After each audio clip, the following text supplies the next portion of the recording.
related to HR, it will be cleared by them, right? So with this, let me quickly uh, introduce Manjit Kaur. Manjit is currently working as a talent management advisor with a company name called Jovin. So welcome, Manjit, and thank you so much for your time, Manjit. And next, I would also like to call Murit Shah, who is currently working as an assistant manager for talent acquisition with a company name called SRM Technology. Welcome, Murit, to our panel discussion. Thank you, Praful. Third, I would also like to invite Inwin uh, to our panel discussion. So welcome, Inwin. Inwin is working as a senior manager, people development with Anubhav Technology. Welcome, Inwin. Thank you, sir. Thank you. Then I would also like to invite Anusha G, who is currently working as a manager talent acquisition for InfoVision. So welcome, Anusha. We are really excited for this panel discussion. Thank you, Prafulla. Excited too. Great. I just got a message that Pratyusha is. ఇద్దిత్తు ఏదో ఏంటంటే Okay, I just got a message that Pratyusha might be running a little late because she is on her way. Okay, okay. Yeah, she joined. So welcome, Pratyusha. Pratyusha is welcome, Pratyusha. Pratyusha is currently working as a talent acquisition manager with a company name called Turbo. So again, like we are really excited to have you in this panel discussion, Pratyusha. Uh, welcome. Thank you. Thank you, Priscilla. Looking forward to this discussion. Okay.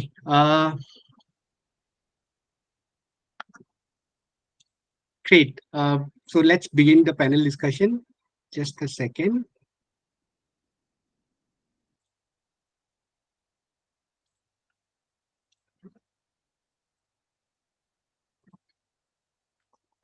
Okay. So before we start the question session, why don't you quickly introduce yourself? We can start with Pratisha. Pratisha, why don't you quickly give a quick introduction about yourself, followed by other panels? So, guys, I come with 12 years of experience. I started my experience with the consistency, uh, like any other talent acquisition person. And hope you're able to hear me, Praful. It's not very clear, Okay. Pratisha. Okay. Can Uh,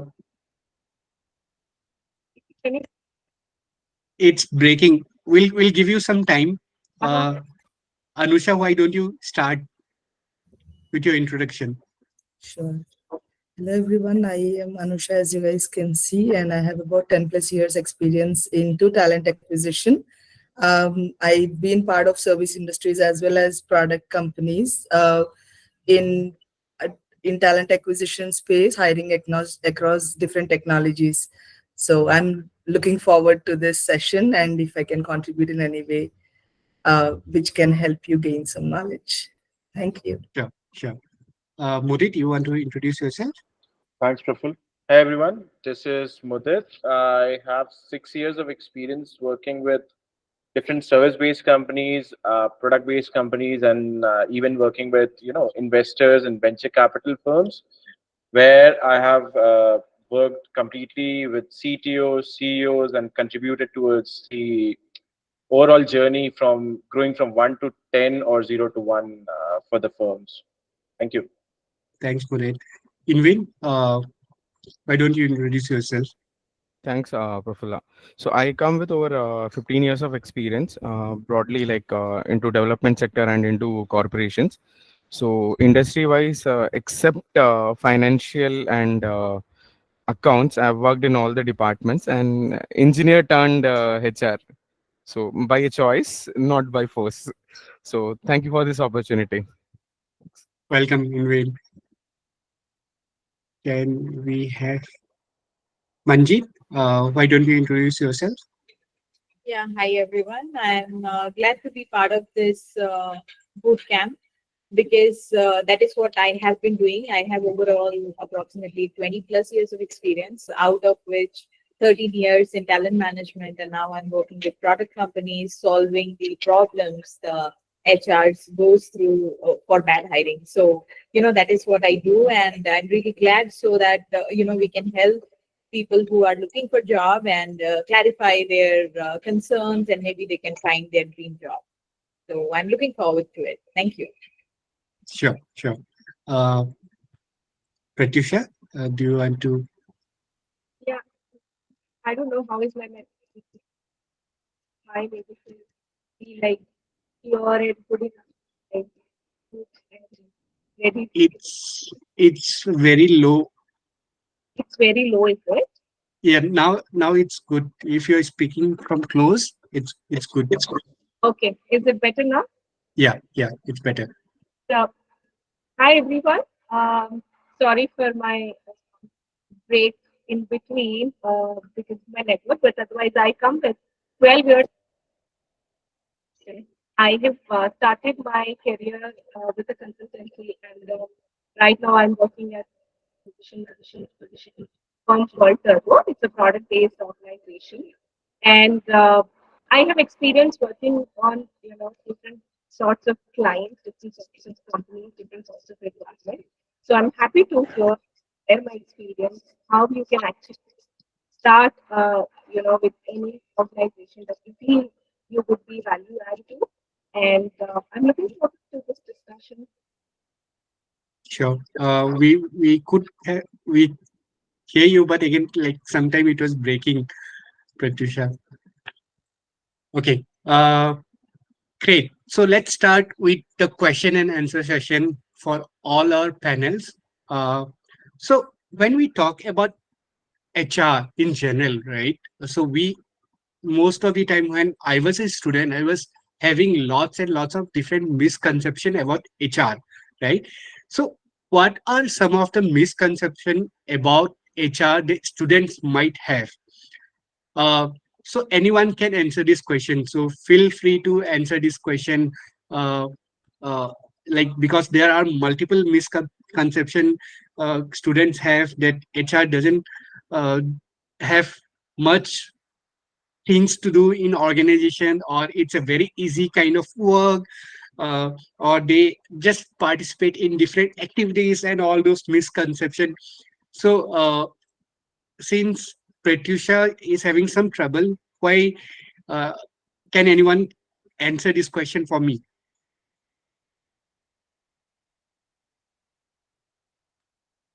Inwin, you want to take it? So, can you repeat the question? I also lost you in between. Yeah. So there are multiple different misconceptions generally people have about HR, right? So Yeah. specifically when I was a student, I was not knowing much about HR. I used to think that HR is a very cool job. You just hire people.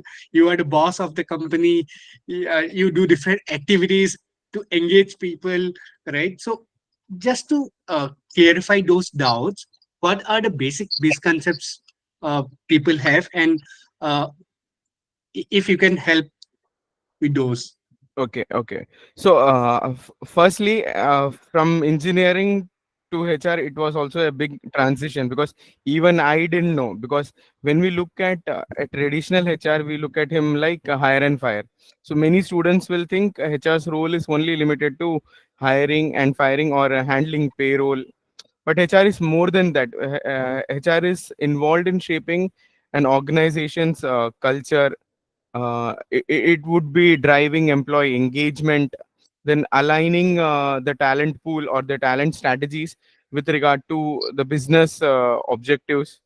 Another misconception I also had was like HR is only office bound profession, but in reality modern HR is always about collaboration, strategy and leadership. Now HR role is also sometimes in some organization you also work as a HR BP. So the business partnering has also come into the HR perspective, because HR is the business. He is the person bringing in the resources. So HR professionals play a very critical role in managing change, then also ensuring compliances, driving your diversity and inclusion initiatives. We are also responsible for fostering an environment which is cohesive, supports continuous learning and development. So in my experience, I'll say HR is a strategic partner that helps business to navigate challenges, growth, and for the organizations to thrive. So if any Yeah. organization has to make or break, HR is the right person. Thanks. Very nice answer, Ingrid. Pratisha, now since you are here, uh, can you answer for us Yes. as well? Uh, yes. So, even me before joining the HR organization, everybody around me, even after joining, everybody around me, even today in my current organizations, people feel that, we come with power. HR comes with power, they carry the power in the organization. No, it is not that, we are just the mediators. We are like advocate for the organization to build the culture, to build the organization that everybody would love to.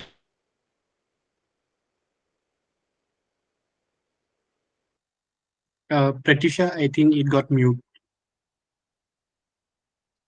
Yeah. Yeah. So I'm saying we generally, distribute the power and we tell people that, power is in everybody's hand and you should be looking forward to, just utilizing it properly. And in general, the other myth that, everybody feels is, HR only manages the problems. We are like problem solvers. Whatever it might be, we are there to just come back and just solve the problem. No, we actually look at, we don't look for that point where we want to, solve the problem. We look at the initiatives that we can just stop the problem from coming. We actually look at, the future of the organization. We don't wait for the problem to come and then solve the problem. No, we look for the future of the organization.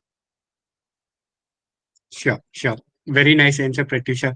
Manjit, since you are from like talent management side, right? So how do you see about this particular question? Like again, you have a huge amount of experience. So what do you think about this myth or this misconception? I would say it is a generic thing that people think because of few HRs, who are not so much involved in the hiring process. They are more into the process rather than, the business side of it. So that's how this misconception has grown. But in today's world, HR is not just sitting and taking care of the processes and all. They have a lot to learn. They have to network. They need to see what is bringing to the table, not only hiring wise, but also keeping an eye on what technologies are there, how we can make the work better, how to save the organization's money, and to save time, to make it more efficient. They are not that old school way, that okay, hiring is done, so one round of HR interview, your onboarding is done, now just send me the documentation and come to me if there is a problem. So now HR has changed. So I would say, this misconception is also going to change very, very soon, and people will learn. I mean, especially Gen Z who are going to work, they are also learning the way things are changing. But yeah, HR and business goes hand by hand now, and that is the future. Yes. And I just wanted to add one more thing is like you must have seen those reels, those videos where people talk about HR doing rangoli kind of thing, decoration kind of thing.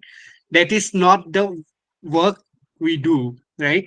Definitely it's part of culture. It's a very small piece of HR role because we want to bring everyone together, right? So if you people feel HR is a great job, please thumbs up for everyone.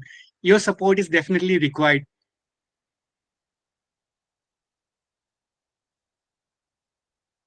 Great, awesome. So moving to the next question, uh, right? So, what are some of the key qualities to have a successful HR profession? Again, like anyone can answer, but Anusha, if you're there, do you want to take this question? Someone raised their hand. Uh, yeah, we all can like. Thanks for all the support and all the thumbs up. If you have any question, we'll take all the question in the end. So feel free to write it down somewhere so that we can take the question in the end. Yeah. So Anusha, again, I will repeat the question for you. What are the key qualities to become a successful HR professional? Okay.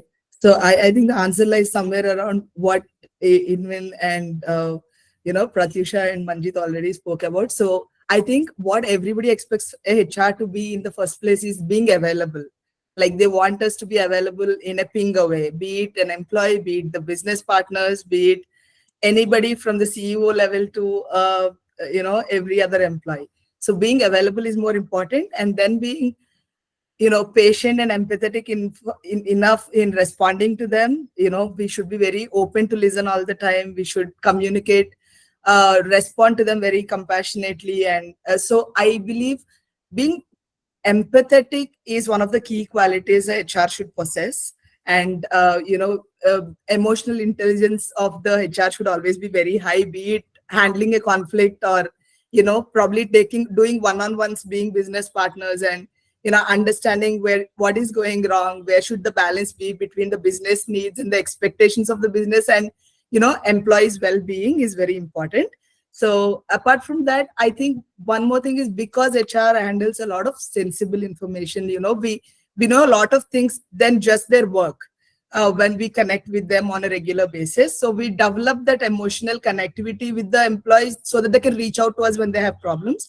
So honesty and discretion in maintaining their information to us is very important. We cannot even disclose it to business most of the times, but we have to be strategically building things to respond to them in a nicer way, wherein the business understands the employee's needs and also try to see the employee is doing their best in reaching the business expectations in terms of work, right?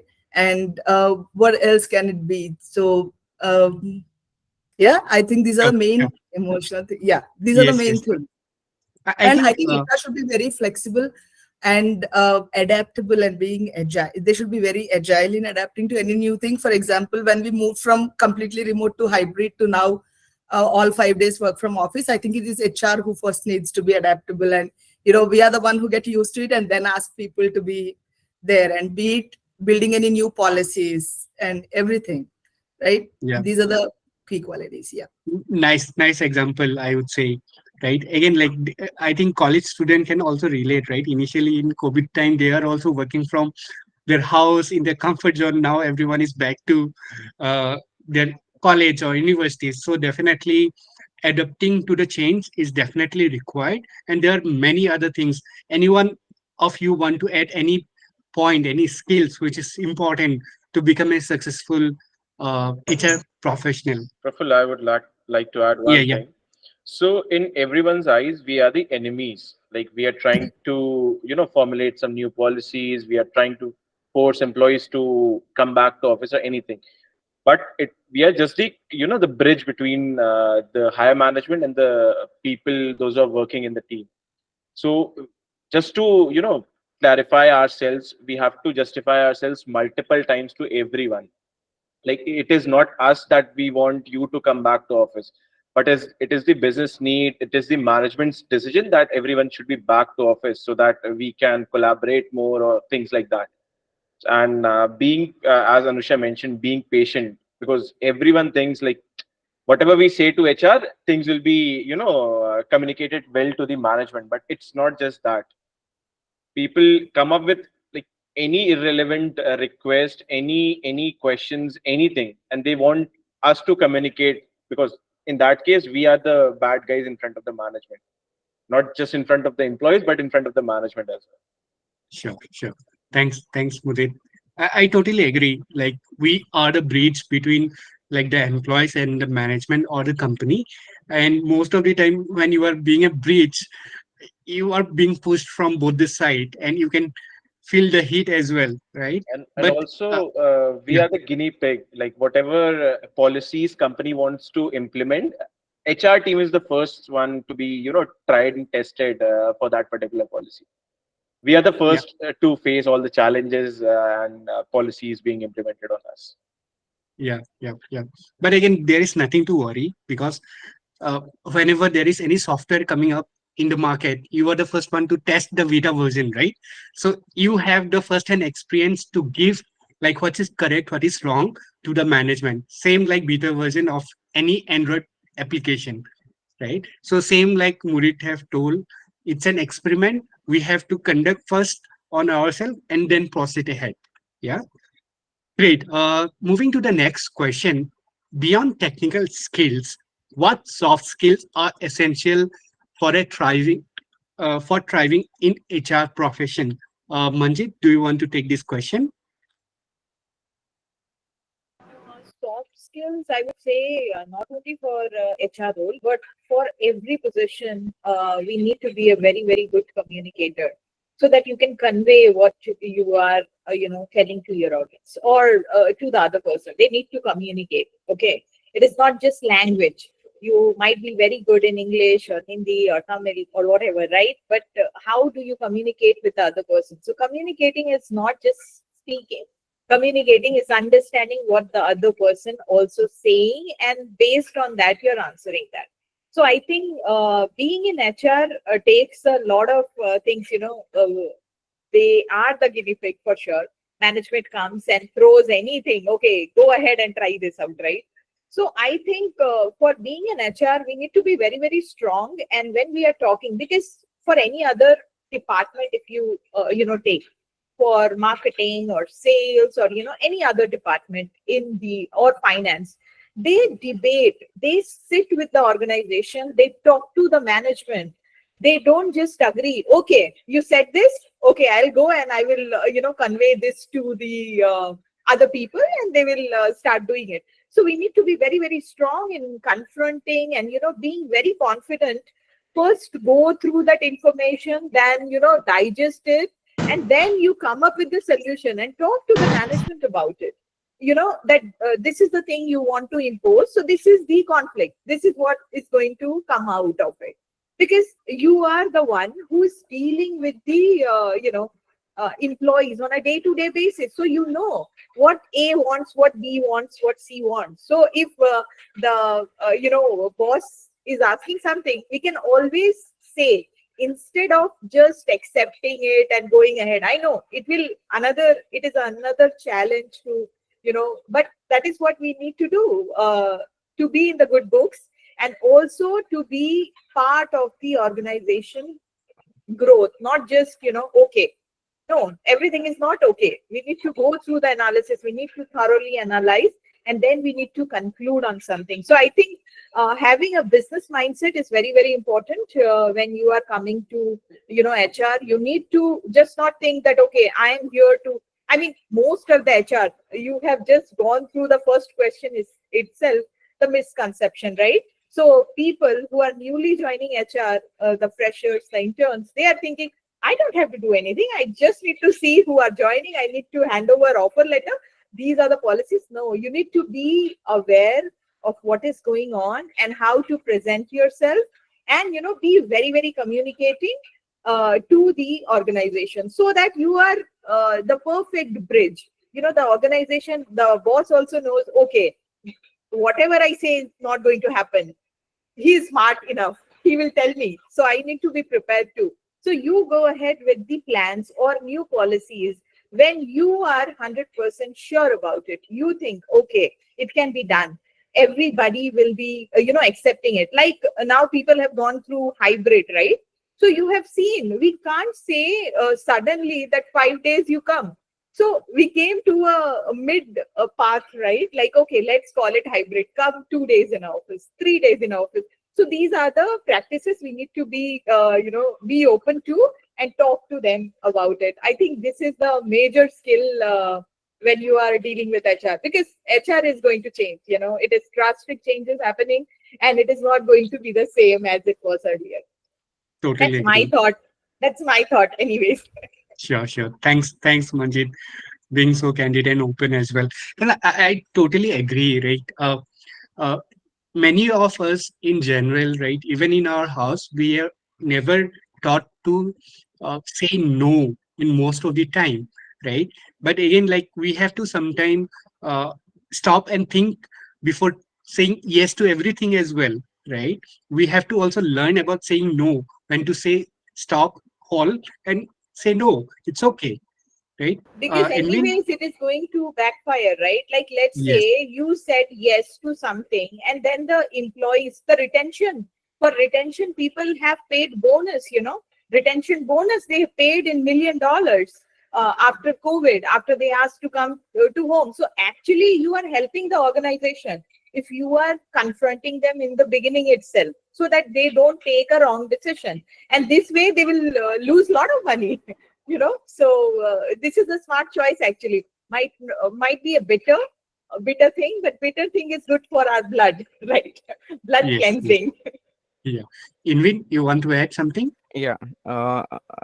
Soft skills is important. Again, to that, we usually, when we do hiring, we look at three things: K, S, and A. Knowledge, skill, and attitude.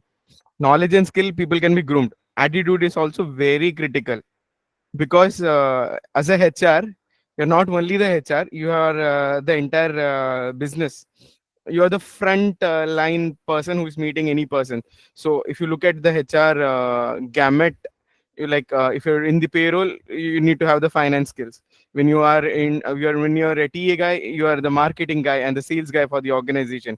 When you are the operation guy, you're looking at the operational efficiency.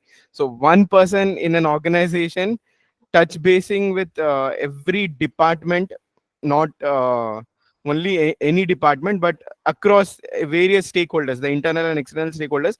HR is very critical. And our panels have also been very kind to share their experiences. I'll add on, emotional intelligence, communication, and conflict resolution is very critical. These soft skills are very critical, because everyone will be groomed on their technical things due to their degree and their requirement from the universities for the degree relatement. But these emotional skills, communication, and conflict resolution will come with practice and with your own need to learn those skills. So as a Sure. HR, we will have to mediate employee concerns. So that is very critical. And then we are building relationships, we are building open dialogues, clarity across the organization. So time and again, the HR has to be proving himself. Another thing which I could take is the issue is now with the younger generation, they have not they learned the basics, but the basics have not been imbibed into their blood. Like, for example, I have worked in a manufacturing setup, so I know the hardships over there with related to IR, industrial relations. So now for any new HR coming in, he doesn't know what is IR unless and until he has worked in a manufacturing setup. So the basics are not clear to the guys, because unless and until your basics are clear, you can't go to the next level. Because HR, when you compare, I'll compare it to Dave Ulrich model: strategic, change leader, people person, and your administrative. So from each role you need to transfer in, you need to have your basics clear. So that clarity everyone needs to have. Another thing which I can correlate is our own HR journey, the evolution from industrial revolutions to our HR journey, from a personal manager to a training to HR development, then HCM. Now we are in a space where we are looking at HX. That's the human experience. So are we giving that good experience? Your soft skills only define your experience. So that's very critical. Sure, sure, sure. Definitely agree, Invin. So moving to the next question, how can students build a strong HR foundation before getting a job? Uh, Again, I would repeat the question. How can students build a strong HR foundation before getting a job? Pratisha, you would like to take this question? Yes, Prafula. So for any student or any person per se, if they want to have a strong HR foundation, books would do their job to an extent. You would be able to read what you want to read and inculcate what you want to just read from the books and digest it. But then until unless you don't get on to the job, until unless you don't get on to the work, you will never understand what the challenges are going to be. So my only suggestion would be to just do your internships.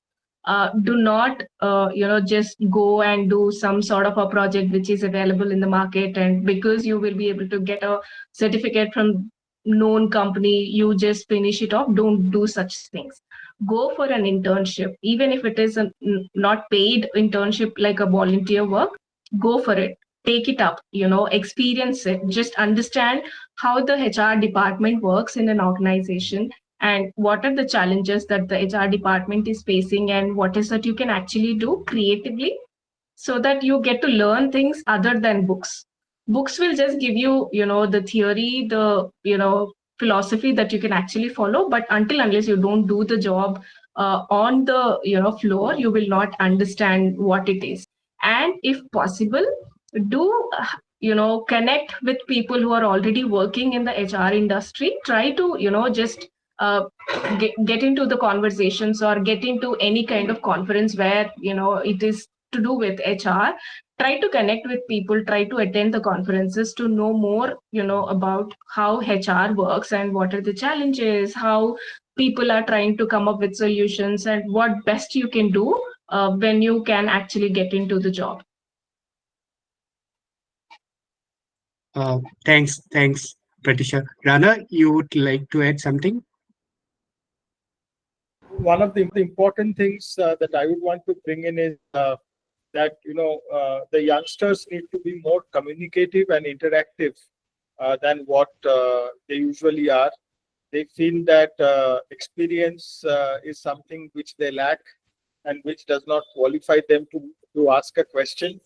But that is not the right mindset, because we also have got experience by asking some questions. Maybe that people found it stupid, but to us it was important, and it has helped us all the way. So probably that is one bit of experience or wisdom, if I may say, that we can also contribute to the youngsters attending to this call. Sure. Thank Sure. you so very much. Thanks, Rana, for the nice advice. Great. Moving to the next question. How important is writing a clear job description, and how it is helpful for the students? Manjit, do you want to take this question? Yeah, thank you. It's a very good question, actually, because it comes to the talent acquisition part, right, where we recruiter comes into play. We need to write it very, very clearly, so that it is not like we are asking for the moon. Usually the job description, you will see they need 2 years, intern, or, fresher candidate with 5 years of experience, 2 years of experience. So, those needs to be cleared out, because already people, the job seekers who are freshers, they are already nervous, right? And when they see this kind of job description, they think, oh my God, I'm not going to get another job. Everybody is asking for some experience or the other. Even people will mention 0 to 2 years, right? After writing everything. So yes, we need to clear these kind of things from the JD. We need to write it in a way that we can gauge the person's attitude, rather than, because he's a fresher, right? He doesn't know anything. He's just coming into the market. Whatever he learned, this is his opportunity to come and show what he can do. So I think this makes us more responsible on behalf of our organization to hire the better candidate, and from the candidate perspective as well, right? So they can relate to it. Okay, I have this much knowledge I have, and the company who has written this job description, they are open to teach me, they're open to accept me, and but I need to have the right attitude. So whether I have that or not, correct? So the chances of you receiving the flooded with resume, it won't happen. And also we can add specific skills what you are looking for, specific mindset. When we are asking for something in the job description, and we can clearly tell them that, okay, what is their future plan also with that company. So that gives, people who are very smart, I mean, freshers also who are smart, they have this idea, they want to work with a company where they see some growth. Gen Z specifically, it is not our time when people will come to organization and slowly grow. Now they want to see after 5 years what will happen. I want to see my future, right? If I come to you, so there comes the employer branding, where we can even project, okay, what they can see in our company if they associate with us. So the job description is not only specific to getting a right person, but also showing them a picture of what it will look like if he comes to our organization. So I think this will help job seekers and organization also. Uh, Again, just to add, Murit, I will come to you. But before that, I also wanted to uh, make everyone understand that, if you understand the job description first nicely, it will help you to craft your resume very useful, which is relevant to that particular role, right? So, as a recruiter, what is one of the biggest challenge I face is, without looking the job description, without matching the skill, Just randomly people sending. apply for all the jobs, right? Correct. And because of which we are flooded with thousands of resumes for one particular role itself. So Correct. if you want to get identified by the recruiter, please, there are multiple ways to connect as well, right? But prior to that, you have to match the skills which is mentioned into the job description, and accordingly mention those skills in the resume, not just in a bullet points or just in a pointers or skill set. Narrate a nice story around it, like what project you have done in the particular skills and all, right? Mudit, over to you. You want to add something? So basically, it just to write a correct job description, there are certain formats which everyone should follow. Like there should be a short brief about the company which is hiring, and there should be a required skill set, and there should be a preferred skill set. For example, if we want to hire a 5 year experienced person, and we are just floating it across as a senior personality, so it's a mid-level role where a person would come and fit in, right? But for example, if we pitch it as a very senior person, and if it's a very vague job description, like it's sort of a cooking recipe. If you want to have the perfect dish, you have to follow it to the T and I. If it's a very vague description and you don't have the right ingredients to make any particular dish, you'll come up with something new, and which is like not per the things which you are looking for. So that's also an example. And for the fresher side, it's the companies right now are looking for a culture fit, basically, because they are open to train them, and they would be help them learn on the fly. But being on the attitude and not having the the open to learn thing, Mindset. mindset and culture as well, so that's a problem which we are facing these days. That's a very important problem and upcoming things which are coming. I've come across with multiple freshers. They have the attitude, I can do it, I can do anything. Like that is not there. When we started, we had to be like, we were very open to learn, we were open to for the feedback, whether a positive feedback, whether a negative feedback, we were open for that. But these days, freshers, the upcoming generation is not open for accepting feedback as Sure. well. Sure. Thank you, Mudit. Coming to the next question with interest of time, how has recruitment changed with more people working from home? Uh, Manjit, Mudit, you want to take this question? Sure, Praful.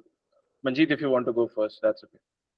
So recently, I've observed few things. People are moonlighting. First of all, that's a very important factor. Like they're working for company A and working for company B at the same time.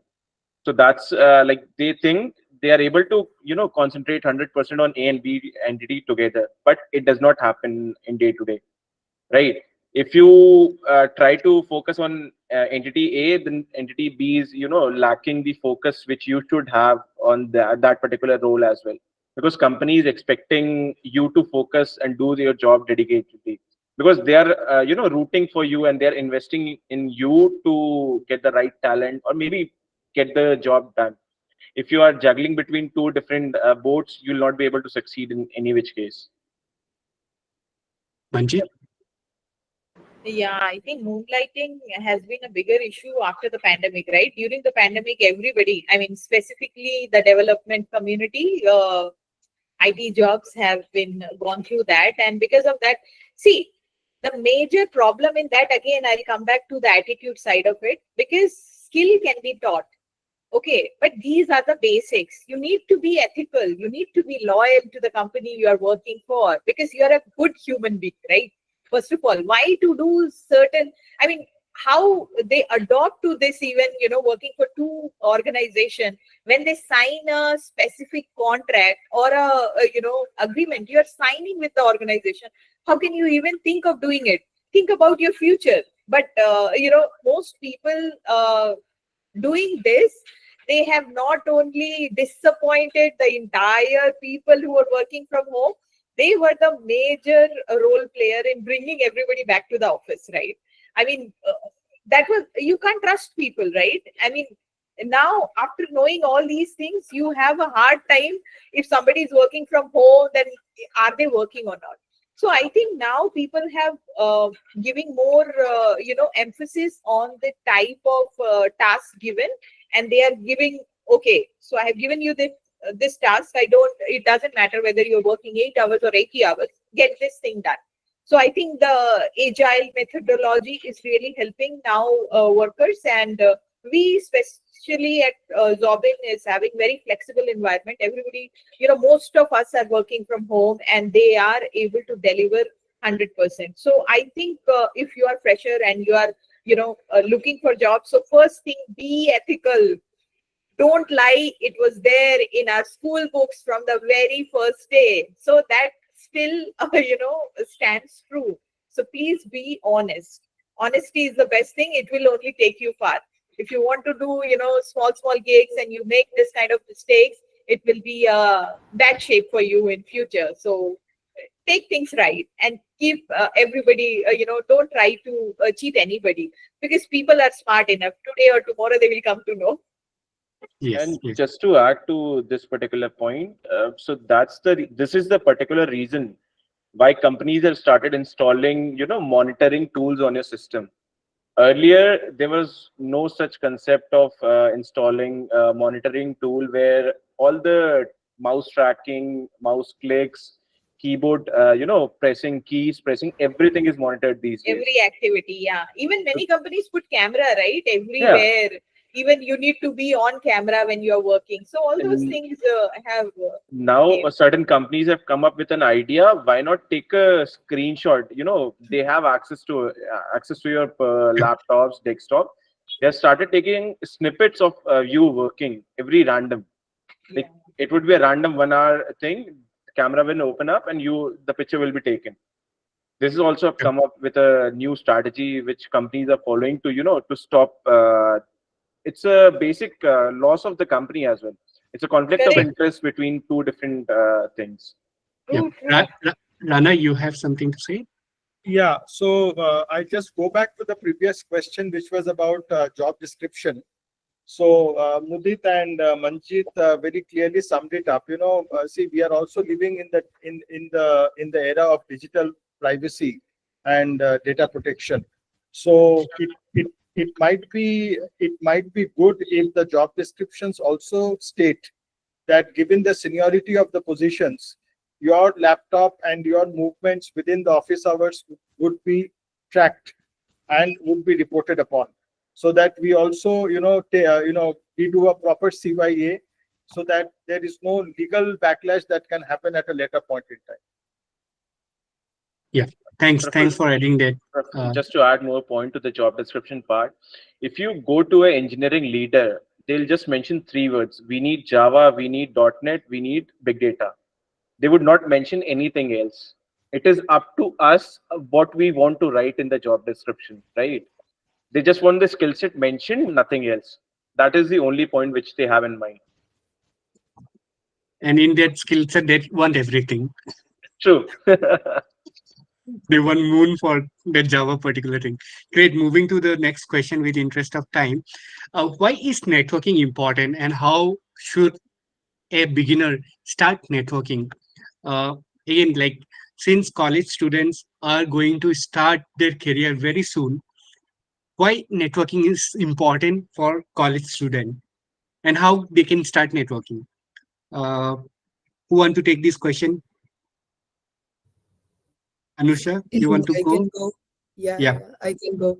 I think this is one of the, I think this is very close to my heart when the moment you say networking, because I think I started networking after 10 years of my career. I've started realizing the importance of networking and, the strength that it can bring in and, the openness to learn. So I think networking most importantly helps you understand the industry standards. It helps you get to know people, understand what is happening across in the industry, and foster your own own flavor. You can people can know about you. You can be your authentic self so that people can understand what you can bring into the picture. People reach out to you when you can be contributive enough, to something that they need. At the same time, when you need some information or when you need to learn anything, you always get good advices from people around, right? So networking is something which is a very powerful tool, and I think it can really help people if they start doing it right from their after their college. And I'm very happy to see these days when now students have started, these MBA students and all have started attending HR events.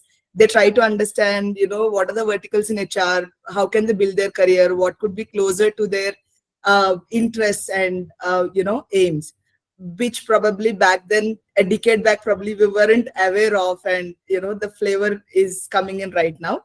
So coming to the point where you asked how can students build this, maybe they can start building their LinkedIn profile perfectly, that being the most powerful professional network per se.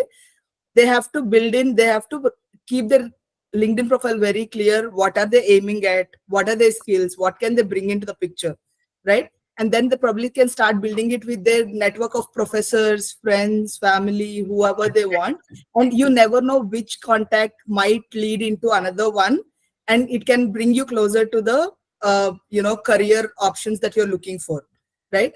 And networking will also always help, be it at a lateral stage or in the fresher stage. It will help you reach to the opportunities which are not always available online, right? Most of the times what happens when we have uh, us being TA professionals, whenever we have fresher roles, we will always reach out to our internal employees most of the times to bring in their referrals even before we open up to the outside market, because we want to give that flexibility to our employees. Likewise, so the network will always help them reach that hidden opportunities, or subtle opportunities that can be foreseen by the organizations as well, right? Whatever future needs are anticipated, or also sometimes you can build your pipeline. You can always have your resume on board for those opportunities. So yeah, this is something from me. I see. Yeah. Anybody Any else? would anyone want to add? Sure, Praful, I would take it. So my take on networking is something others fighting for you when you are not present at a particular place. You know, if I reach out, I'll take example from us only. If Anusha knows me and she's talking to someone and knows that Mudit can be a perfect fit for this role, so she'll definitely try to introduce me. This is a part of networking. So it's just very similar to something when someone is starting a business. First invite he sends out is to his own friends and family. From that, the cycle or the chain starts. Like they will invite their family, and their family will invite someone they know. So networking is, it's a virus, I would say, which expands itself when you are not there, even present in the situation. Manjit, you would like to add something? I think you guys already know I'm so much into LinkedIn, and that is how it got started. And because it is a professional network where you can gel with like-minded individual professionals, and you can see what's going on and what is happening everywhere. So it is like a Facebook for us, right? Professionals. So that is what we are doing. And I think networking is always helpful, not only for job, but for personal relationship also. We find and connect with people, right? That is a basic human tendency to connect with another individual. So when you are looking for job, I would suggest, yeah, definitely go to career fairs. Always there are multiple career fairs which are happening. At least you can see, like, what colleges are there, what type of courses because they will give you a pitch, how it will help you get in that particular area, job in that particular area. So you can understand what is good for you, and you can take a call, and you can take it forward accordingly. And yes, I would say, as Mudit and Anusha mentioned, you need to write very well. Your LinkedIn is your resume, okay, which openly people are reviewing. Nowadays, it has become a culture of us recruiters, right? Whenever somebody applied, okay, who is this person? What he does, right? We'll go ahead straight and we will check how they are and all that, and try to keep it really, real. Don't fake it around. Just make it real, and what you want from that profile, because it is a walking resume of yours present in LinkedIn. So you never know which company is looking for a similar profile as yours, and you can land a job. So I think that is how you can keep Sure. yourself updating. Yeah. Rana, you want to add something? Yeah, thank you. So first of all, I believe that network is equal to network. Whom you know, Yes. how well you know, how authentic you are, how reliable you are, is what actually networking teaches us. Because it is very difficult to lie flat on somebody else's face that I am Amitabh Bachchan or somebody else is Aishwarya Rai, when the reverse is true. So that's number one. Secondly, is that networking also allows encourages people to bring in the element of humor in the discussion, because immediately one realizes that when is the opposite side interested to continue the discussion, and rather than only hear the monologue.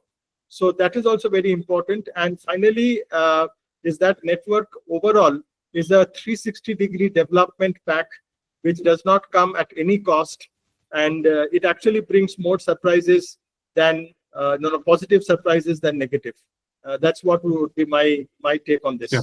Sure. Thank you. Thanks, Rana. Very nice. Well said. Just to Prafula? add, yeah, Sorry. yeah, No, just to add to this thing, because we want to communicate a message to the students when when saying this, along with just asking them to reach out. Probably, like Manjeet said, attending the conferences and industry career fairs, everything is important. But what people do is they just attend and then they forget. Or what probably they can do to increase their network is they should try connecting with these people, post the events, whoever they're coming across, from whomever leaders they're learning from. They can try to be a part of those groups that are suggested by those people, so that it can open up their networking possibilities. Likewise, when they're attending these virtual events, let us say the career fairs not necessarily have to be in person. So if they're virtual, they should be open to ask more questions and reach out. They should be more vocal, and then that's how they make their presence. Even within the TA, we being TA professional will identify such students, right? Who is being more proactive, who is really understand. And then we might as well reach out if we find somebody interesting. So yeah, this yes, is one thing I yes, wanted to add. Yeah, thank yeah. you. Just wanted to add similar thing. So there are many communities available these days for you to support and connect with different people as well. And similarly, I am recruiter is also similar platform for you, where you can connect with different people. Different communities do different activities, different events, and definitely you should visit all those events, meetups, where you can connect with people. And personally, there are many meetups which I have attended, and some of the things when I heard from different people, the way they solve the problem is totally different, right? You can learn lots of things as well, which in general might not come to your mind at all, right? But after attending those things, it's a personal growth as well, along with a career growth as well, right? So that is one thing I wanted to share. I We would didn't. like to add over Yes, here. yes, I'm sorry. See, students, when you see, look at it at two perspective. Networking, you can club it like mentoring. Get mentors from the industry so that you learn from them, because that's their experience. That's like knowledge silos. They don't write it. That's there in their mind. So connect with them and learn that. That's the easy way to get the knowledge, which I usually do when I connect with my seniors and my mentors. And I also connect with the people who are much younger to me. Given my LinkedIn link over here. Praful actively participating there also. Huh? Okay, so when you get an opportunity, connect with the seniors and help them out with the technology front. So that's reverse mentoring. So go for both the methodologies to upskill and reskill, and don't shy out for anything, because everybody is in the process of learning. So help, and it's like live and let live. yes. Rana, you want to add something? You are on mute, Rana. To add a very critical point, that when we say networking, it does not mean that I am mixing in the very same group.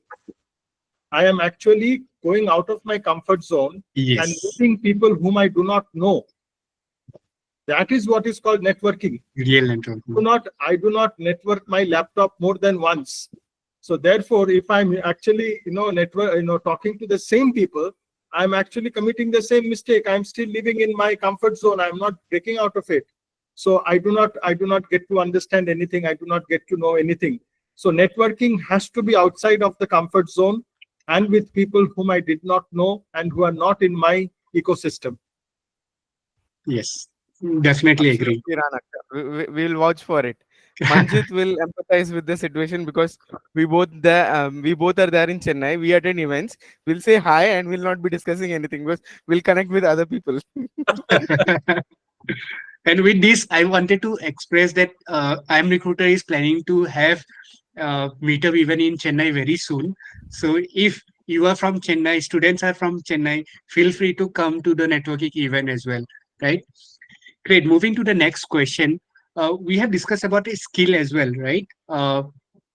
Why is it important for HR professionals to keep learning new skills? Anyone can take this answer, or like anyone can answer. Feel free. Pratisha, I you would want to take? take it. Yes, yes, Praful, for sure. I come with a talent acquisition background, so people might think, what is there to enhance the skill? Okay, it's the same sourcing, it's the same skill that we search for, it's the same platform that we look for. No, it is not. You know, Java itself has, got so many new versions in the market. So if I have to search for just Java because my hiring manager said, I will never be able to hire that person for sure. I will have to actually look for what are the technologies inside Java, like, the frameworks that I have to look for. What is the version of Java that actually my hiring manager is looking for? Is he really looking for, specific college, or somebody who is very strong in only the high level design skills or the low level design skills? I have to study the market. I have to, just uplift my skills in terms of, what are the other sourcing technologies that are available, the other sourcing platforms that are available. I cannot. When I started my career, I was just using LinkedIn, Naukri, and Monster. I knew only these three things. But today, if I am going to use only these three things, and if I'm going to say that, hey, I'm happy, I'm going to hire with these three, no, sorry, I will only have 80 offer declines and maybe one or two joinings. So my manager will come and say, hey, Pradyusha, you're just wasting my time. I have to be on top of my skill, where I'm actually looking at. There are so many micro, sites that have come where people create their own profiles and put it in the, Google. I should be able to, search those profiles. I should be smart enough to do that X-ray search and grab those profiles even before somebody else reaches out to them. So that's the kind of competition that is there for each skill, not just for talent acquisition. If as a talent acquisition person, if I am able to reach out to the candidate before anybody reaches out to that candidate, then I am the superstar, I would call it. because nobody else is going to process him before I process him. I am going to close out on the candidate and I'm going to make an offer even before somebody else makes or finds out about the candidate in the market. So that's the kind of, upskilling is required in the market for whatever role that you're working for, but upskilling is required. It is the need of the hour. Sure. Sure. And anyone want to add? Just to add to Pratyusha's point, so relying just on legacy methods will not help you in cutting to the right place or finding the right talent. There are so many new platforms, so many new X-ray search methods which are there. So many new sourcing platforms are there. I search. I Whenever I'm sourcing, I go to Y Combinator. That's, I feel like, is one of the best platform to find a perfect cultural fit engineer for the team. Or going to built-in, or going to Angel List. Earlier it was called Well Found. These are the new methods which are coming up. And just to be in the top percentile of the field, you need to evolve with the time as well, like finding the right space, finding the right challenges to tackle, because that is the only way you'll be able to learn and grow together with everyone across you. Yeah. With the interest of time, just going ahead with the last question. Uh, what is your best advice for fresher or graduates starting their career in HR? What is the best advice you want to give anyone who want to start their career in HR? Anyone can, Like, based never on your experience. never be ashamed of asking for help. That is my most important advice to anyone, like who is going to start in any particular field, not just HR, but any particular field. Yeah. Rana? Yeah. So see, basically, I'm a chartered accountant and I've been into risk assessment and risk management. So one of the things that the freshers always hear about is HR, human resources. But I sincerely believe that we should start using the word HC, which is the human capital. So if the freshers realize that they are entering a field which is as competitive as the financial and the technological capital, rather more important than all the capitals put together, I guess it would be better served to them, because they would realize that yes, they are really entering into a very dynamic and into a very thought-provoking field where knowledge, where networking and everything has to be upgraded as if it were required yesterday. So that is a mindset change that I would advocate strongly. Sure. Anusha? I believe for You're on anybody. mute. Yeah. Can you guys hear me Yes, now? yes. We can hear now. So I believe most importantly, if somebody really wants to get into HR, they should self-assess and self-understand if they're people passionate. They should really love networking, communicating, understanding people. And I think this is the most important thing that they should possess to be a part of HR, not just in the starting, because starting might be exciting, but for you to continue and be consistent and be more impactful in your role as a HR, this is the most important thing. Yeah. I'll let others speak another point. Sure, sure. Thanks, Anusha. So with interest of time, we'll start the Q&A session.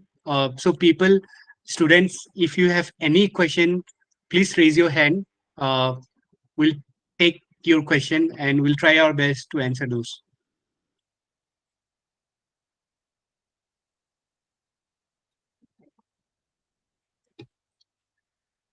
Again, don't worry, we'll not judge anyone. This is for you. Feel free to ask whatever question you have, whatever silly question you have. Passion from beginning that we've been asking people to ask question, talk. Yeah, Nafis Sek, do you want to? Yes, good evening, ma'am and sir. I have a question, Yes. and I would like to know what are the key strategies which you will be hiring and attracting the talents to your organization, which are helpful for us to know and upgrade ourselves in improving those skills. Nafis, can you repeat your question once again? Or As a talent acquisition managers and HR persons, what strategies do you implement to add on a new talent to your organization, which you attract the talent towards your organization, and which helps us to upgrade our skills and improve our skills as a freshers? Okay. Okay. Who want to take One, this question? I'll take it. Yeah. Thanks, Praful. Nafis, first thing is in freshers, we are not looking at anything in specific because you're coming with zero experience. So we are looking at your attitude and your openness to learn. So that's the first part. And like our panels have already said, read the JD. The JD is your Bible, or it's the entry point for you to go into a company. So every job you apply, your resume should be triggered with regard to the JD for which role you are applying. So if you are applying for a HR associate, go to that JD. It will have the skill set. You can do a self assessment saying, do I have that skill? And how do we look at talent is we look at our employee branding and how we propagate the role. So that's how we will look at capturing the talent. But for freshers, we are looking at somebody who has at least an internship in the field of the same industry. Like I work with an IT company, so if I'm looking at a HR associate or a HR fresher in my organization, I look if a person is come if there are two people applying and one person has internships which is into the IT sector, and if one person is without any internship, I'll give a preference to a person who has internship experience at least. So that's the basic. Sure. Uh, So, as you are preferring who has internship experience, and if I'm not wrong, if you're the person who you are leaving, I mean whom you are not preferring first, maybe he may be having the skills and talent which you are not able to see, and maybe he doesn't have any chance for his experience to build. Then how come far it may be helpful for your organization? so ma'am Nafis, जो दिखता है वही बिकता है yeah, marketing. Nafis, just to see, you are the best judge of yourself, right? If you don't showcase your talent, how can we see that, right? We as a recruiter go to different job portals, search for the keywords if it is matching to the job description or not, right? If you want to get the job, then you have to highlight whatever skills you have. Let's say if you have done some kind of internship or any project, you need to highlight those things, right? Without highlighting, we don't know. And that's the reason you have seen someone have told that you have to update your LinkedIn profile as well, right? LinkedIn is the live resume of yours, right? So Nafis, why I have asked this question, because there are many people who are changing their like, as for example, I am a physiotherapist actually. I have turned my career into MBA. As my background is affecting my experience in hospitals, then how far can I survive in my future skills? So, Nafis, uh, Praful, yeah, yeah, I'll answer. yeah, yeah. See, I am an engineer. I've gone into the HR space. It's about our choice. Now we also have a domain where it is about employee engagement, employee safety, health, safety, and environment. So that kind of a role for you would be preferable when you're transiting into the HR role. So my suggestion is if you can look at a possibility of connecting over there, that's a good point of view because you come from a medical expert background. You can also look at ergonomics in the organization, how the things are there for the Yeah. employees. Nafis, I think your question also has an answer, right? When you said we might, we as talent acquisition professionals might miss you, but I think you as a student or somebody who's trying to flourish in career have to see how can you stand out amongst the crowd, right? So you take me, I'm not a physio, but I am into pharma. I've done both my masters and bachelor's in pharma, and then now I'm standing in TA. So I understand initially when you're an MBA, you have to understand where your passion is lying in. If you really want, if you've done an MBA, are you looking for hospital management side, or are you really looking to get into IT? That is where you need to have a clarity on where are you trying to land. And let us say if you're trying to land based on the opportunity available, once you get in, how can you stand out and be unique, and how can you learn and grow, right? This is where you have to look forward to. Yeah. And And sure. and just to add, Nafis, yesterday there was one assignment given to you, right? Just to understand about your strength, about your weaknesses, what are the different HR soft skill, hard skill, what are required. You can use that assignment and connect it with your strength, right? That assignment have certain meaning, right? Try to complete it with some time of yours, and definitely you will get all the answers which you are asking now. Thank you, sir. And if you don't mind, one more question. As my background is not strong enough for the MBA, like I have many competitors around me who are from BTechs, who are from BBAs, etc. How can I make my resume stronger and unique apart from them? So think what other people are not doing, right? Don't follow the crowd. Think different. Think out of the box, right? Just to give you an example, right? So there are many TA professionals like me. We are talking now, right? How many of us attend like the HR community event? There are very few are attending those communities, right? And whichever are attending are building their own network, which Rana sir have mentioned, have their own net worth, right? So try to think there are multiple different aspects. You can connect to different leaders, different TA folks as well, right? Try mock interviews, right? Try taking one-on-one session with every individuals, every TA professional, HRs. You can learn from every other sessions as well. Nafis. Thank you so much, ma'am. Thank you, sir. Thank you for Yeah. answering. Also, Rana. Nafis, Yeah, sir, go ahead, please. yeah, Mudit, go ahead, please.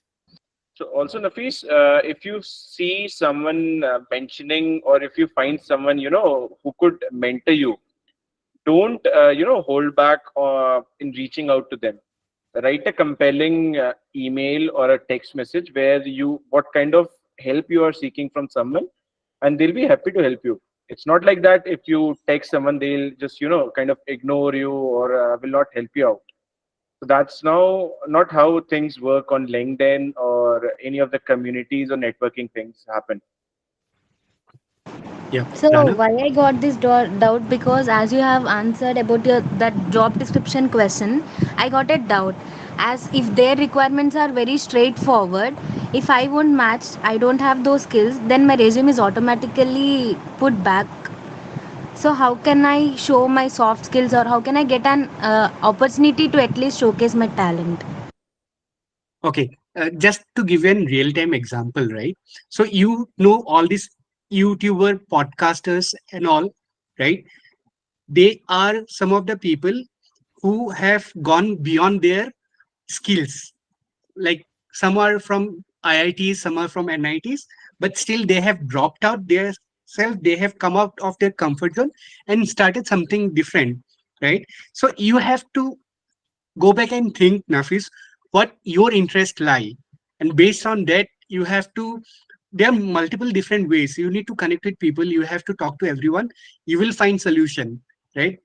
We are just giving you an example, right? But And it's you who have to connect with other people and learn and how to shape your career.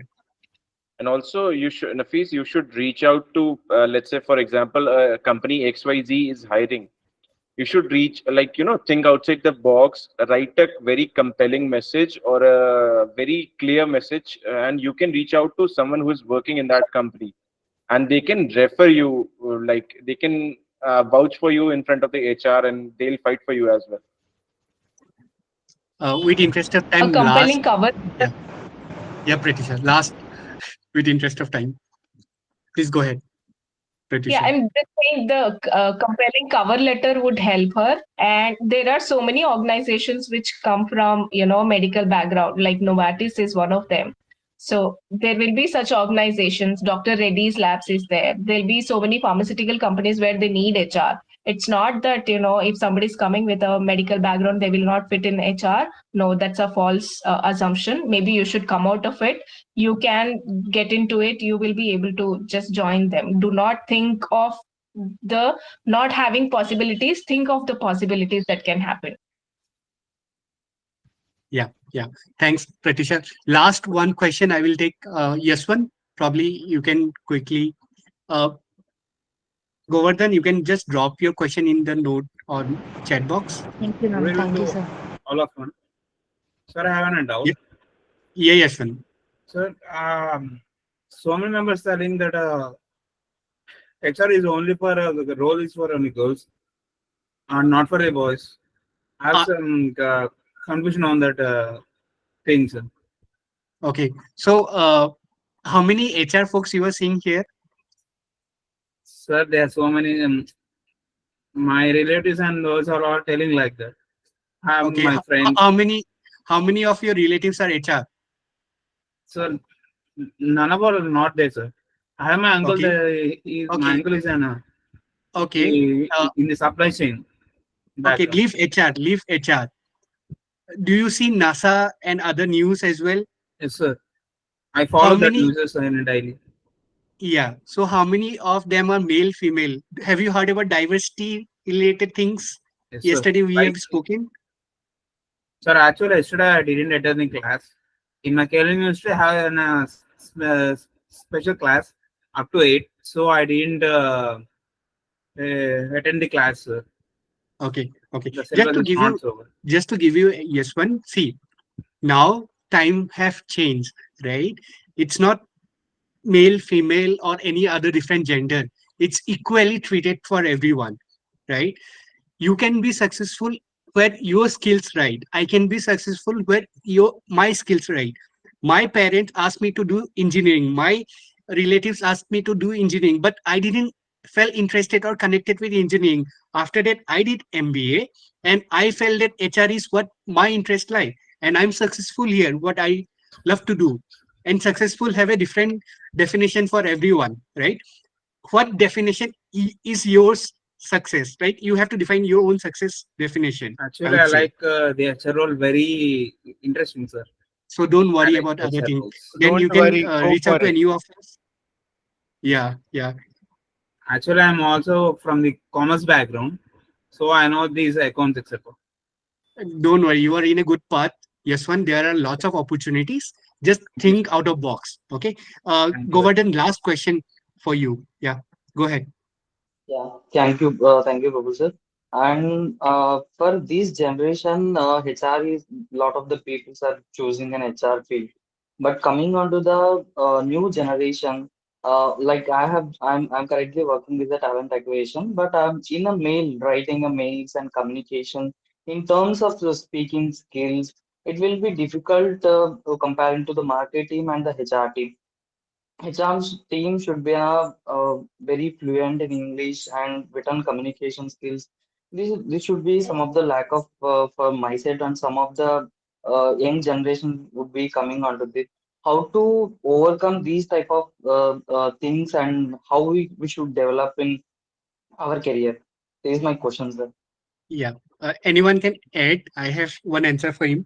So see, if you have a positive attitude to learn something, you can go and learn anything, right? Nothing is rocket science, right?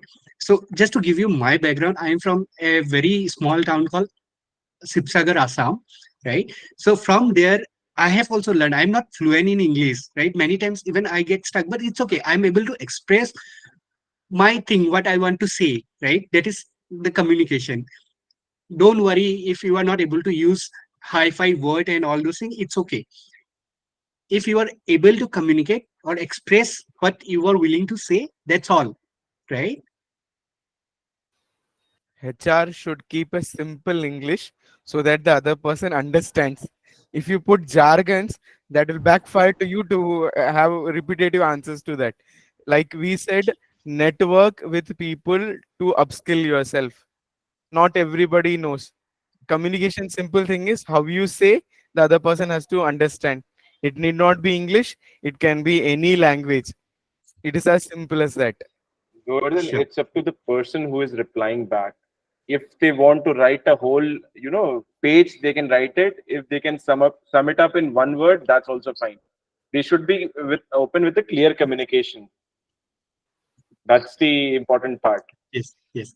Thanks. With this, yeah, Another challenge, sorry, another challenge is the younger generation. Please reduce your screen time. Make normal friends. Go out and play. Like we are from a generation where we have like gilli danda, cricket, everything we have, coco, kabaddi, everything we have played and come to this thing. So reduce your screen time and spend more time with friends in person. So then your communication and social skills will develop. Thanks, Go thanks. one point, Prafula. Just wanted to Definitely. add because Yeah. see, I think as much as we are saying that it is enough to express. I understand. I totally agree 100% to that. But Gordon, you should also understand it's necessary that we consistently improve. Try to improve our communication skills over the period. As a fresher, you may not be good at English, but down the line in your career, once you start, then you'll have to learn either from your surroundings, or if your surroundings are not very cooperative, try to interact with people from whom you can learn, and from what you can acquire and adapt. Watch more movies, watch more English movies so that you can probably learn. You can even do Sorry, Prithvi, certification courses. To me, there is Udemy, there is Coursera. You can do certification courses. You can do how to write professional email certification courses. You can do, what sort of communication to be used with your hiring managers or with your business. You can do lot many certification courses. Those are all can be done and learned. Do not worry about them. And plus AI is there today, right? Yeah. You can use ChatGPT, you can use Gemini and all other AI as well. Great. With this, I would like to conclude our panel discussion. So, the panel discussion topic was beyond the textbook, real world HR success stories, strategy, sorry. And the guest speakers were Pratusha. Thank you, Pratusha, for joining us. Thank you, Manjit, for your time. Manjit is from Jovin, Talent Management Advisor. Thank you so much. Mudit, thank you once again for your time in this weekend. Inwin, thank you so much. Looking forward to see you in Chennai meetup. Anusha, once again, thank you for the short notice, but still you were there for all the students. And once again, thank you so much. With this, Sharon, do you want to take the next slide? Sure, Praful.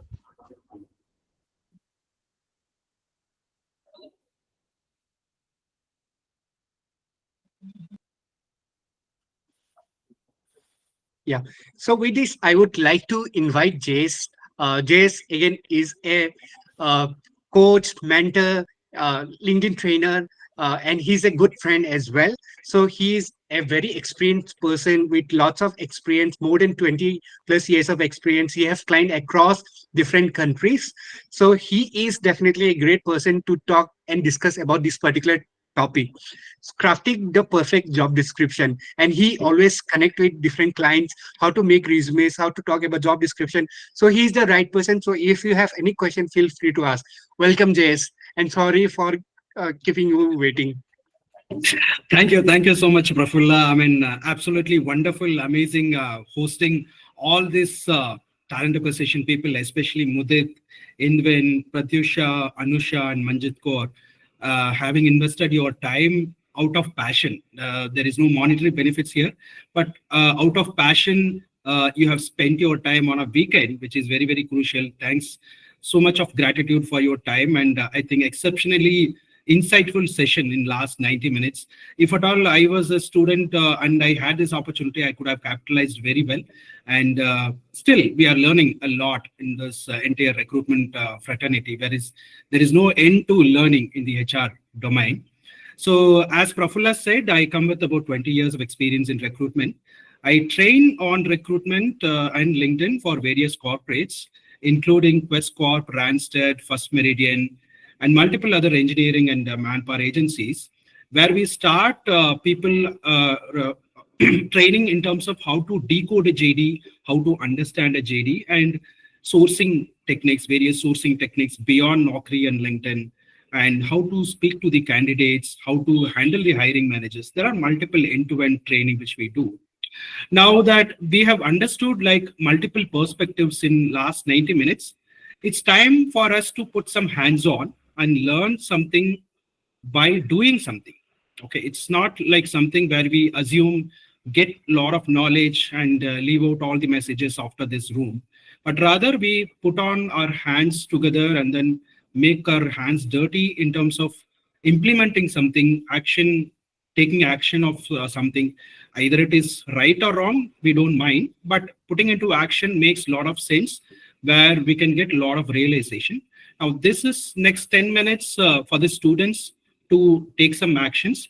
So we will open up one particular assignment right now where you will be spending yourself, you treat yourself as a HR. Like yesterday's session is more towards realization of which particular role can match to me and what skills can help me to get into there. Now you started and completed as a 25% HR already. Okay, if you have done your assignment, you are already a 25% HR. Now this assignment will make you another 25% where you are 50% crossed in your journey towards the HR. So let me open my assignment. Give me a minute.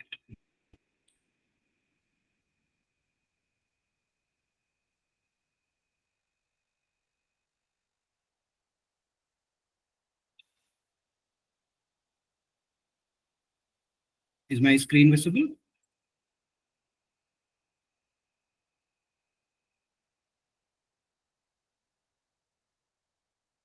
Should I have to expand?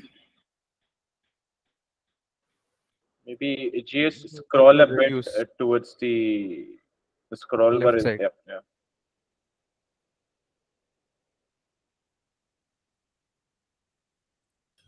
You can also make it full screen. Yes.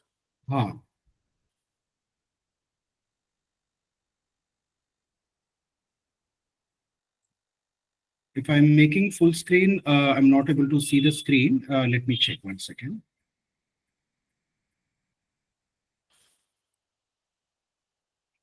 Can you see the screen? Full screen? No, Jess, it's the same. We can see the slide as well in the side. So probably you can move to the presentation mode. Yeah. Presentation. Okay.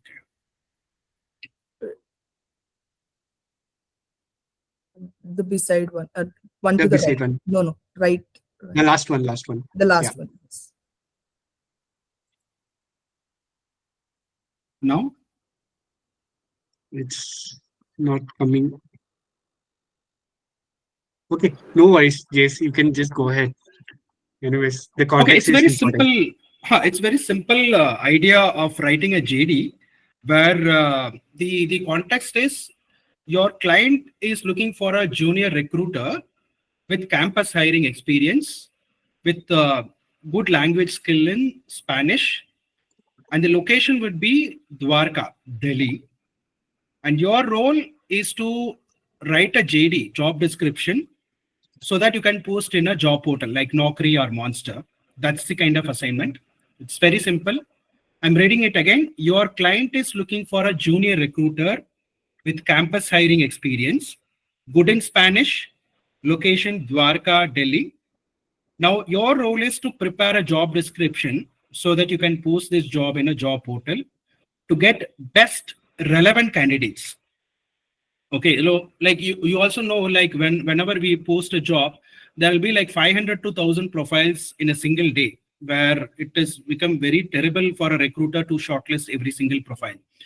Now, this is going to be the next career role for you, where we will have to post multiple jobs if at all you are into a HR role or a TA role, where our first role is to be getting the information from hiring manager, create a JD, and then post it in a job portal. So this exercise will give you a lot of information on how this can be done. So the assignment time will be 5 minutes to write this JD, and 3 or 4 people will be called out for sharing information on how you have prepared a JD. Then we will see what all improvement we can do in this entire job description. Is this instruction clear?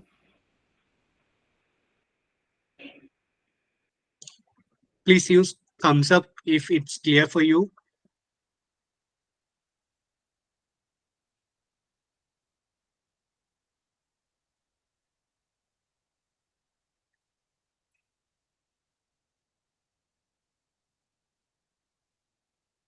Okay, so you have 5 minutes, so just start. Jace, yeah, sorry.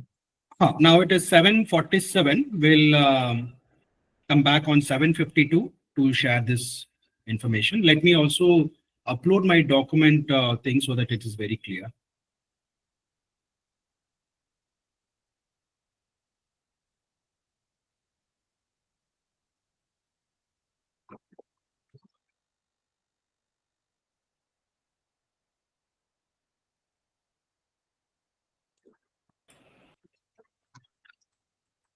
I'm also putting this in chat box so that it's clear for everybody.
Is it better now, Prafulla?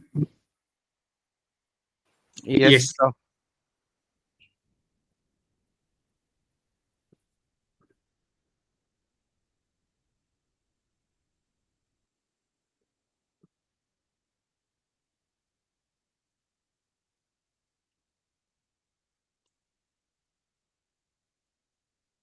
We can give 2 more minutes because there was some glitch in the slide. So take 2 more minutes. We'll be back at 7:54.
All right, time up. So we'll invite 3 volunteers to share their experience. There is no right or wrong answer here again. So you can open up your video, audio, and then share your experience on what you have written so that we just try to understand. And definitely in the next slides, we're going to explain what are all improvements we can make in a JD so that we get the right best candidates out of the entire pool of market. Anybody 3, you can raise hands and then share your experience.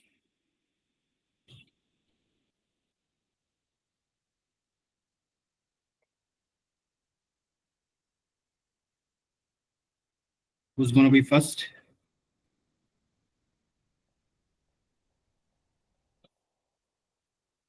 Nafis. Yes, Nafis.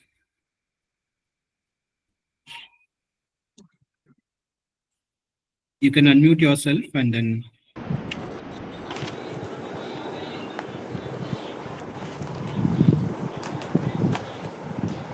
Sir, hi sir. As per my knowledge, I have written a small JD. Let me show you. Jace, can she share her screen? Screen sharing is Yeah, sir. possible. Maybe you can share your screen. Sir, can I read and explain you? Yeah, that's fine. Yeah, sure. Sir, actually, the mandatory thing is they should be fluent in Spanish and they should be okay with the location and they need a junior recruiter. So, I will be first giving them the job title which I want and which I am seeking for them. I will be going with the job title like junior recruiter and I will describe what I require the most. I will write like we are seeking a junior recruiter and as it is for campus hiring experience, I need the person with a campus hiring experience, prior experience. Candidate must be fluent in Spanish, which I will be marking with the star or will mention it as mandatory. Then I will be writing should be skilled in managing recruitment drives and then I will be mentioning that should having a strong communication skills and organization skills, then should be able to coordinate the interviews, screening candidates, and should explain the opposite person what I actually want from them. Then I will be seeking even the basic problems for solving skills from them, which may be helpful for me later. So I have thought only these points in this few times. Very good attempt. Very good attempt. Big round of applause. Yeah. Thank you, sir. Next. Tamina, yes. Go ahead. Good evening, sir. Hope I'm audible. Yeah.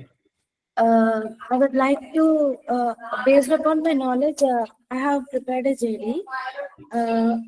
What I would like to mention, the main things is that job title, and I would like to share the location and terms and conditions, salary, about the organization, about the role and key responsibilities, and also the possible ways they can contact me. Um, if they are okay with the location, and also if they know the Spanish language, then later I'll proceed with the condition that the timings and the shifts which are provided by the company, I would mention them. Then coming about the organization, I would explain them the what basis our organization plays the role. Then coming to their role, I would choose if they are having a good hard skills and soft skills. Like hard skills is like data analysis and everything, and soft skills mean like communication, good at communication and convincing people, good at convincing people and all. And the main responsibility of the looker is that they are obeying the terms and conditions of the organization and also be loyal to the company. Thank you. Fine. Wonderful effort and attempt. I think you have increased a bit in terms of their responsibilities, accountabilities, more detailing to the candidate. That's most important. Good attempt. Next final one. Sir, as you asked only 5-6 lines in a short JD, so I didn't mention the qualification skills and timings, etc. I That's just fine. That's preferred only the designation which you required. fine. If at all you have written, then fine. Yeah. Final person, final volunteer. Pawan. Good evening, sir. I have written some words about JD, sir. That is job responsibilities and about salary and about organizations. And about the organization should maintain the some ethics in the organizations, sir. And about the possibility of the job roles. That's all, sir. In this span of time, I have written that much only, sir. Fine, fair enough. It is a very short time, we agree, but attempting is more important. I think a lot of people have attempted. It's good that we have attempted. That itself it is very appreciable, because we all know, panel members know that how difficult it is to prepare a JD when we are getting one line of information like look for somebody who's good at Java.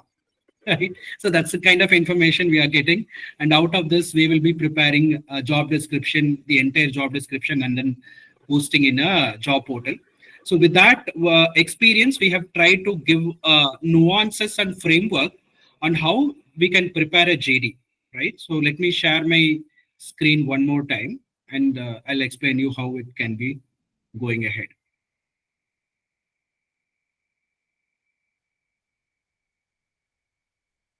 My screen is visible, right? Yeah. Can we go ahead and see the step-by-step breakouts on how the very good option, very better option, and best options? Okay, now coming to designations. If you have written recruiter, it's good. The better one will be junior recruiter. I think somebody has written junior recruiter. The best one would be campus recruiter, because it more towards the domain which we are talking about.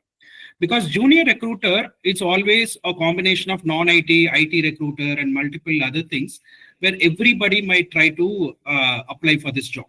Correct? So the idea is we have to post a job in a Naukri job portal or a Monster, where we have to filter it out from there itself.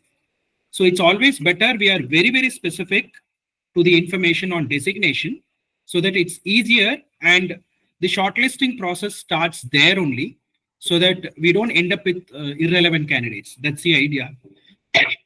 How many of you have written campus recruiter? Nafis, okay. Anybody else? Avnish, okay. And in the designation also, if you mention the specific location and number of years, it filters down more and more relevant candidates, because junior recruiter means we may not know at what level is the junior recruiter. And a lot of people, even at 5 years, 10 years, start applying, just for the sake of it, and it becomes a headache for a recruiter to shortlist the entire profile. Correct? So this is the first framework where we have to be very, very specific in the designation, adding more relevant specific information onto the location and experience so that we filter out their experience. Now, coming to the job responsibilities, the good part can be bachelor's degree or master's degree, 1 to 5 years experience, campus hiring experience, Spanish language knowledge. How many people have written like this?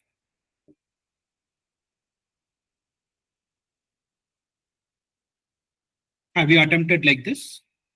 Minimum information, accountabilities. This is actually good because you are giving a generalistic viewpoint towards the 4 different options which we have spoken of. Now we will see what is better. Okay. Now to do more filtering, it will be best if we can filter it out the education part, where a lot of people, irrelevant people, we can short it out by giving education details, experience details, and what specific experience you are looking at. Those kind of things will be more specific in terms of filtering out the candidates.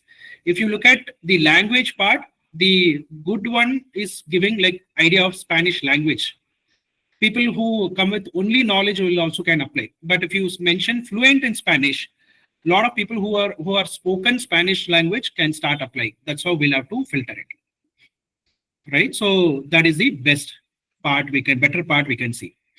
Now, how many people want to see best part of it, where we can filter out most of the relevant profiles, filtering out to the all junk profiles, and then see only very, very potential candidates? Can you raise hands who want to see the best JD responsibilities?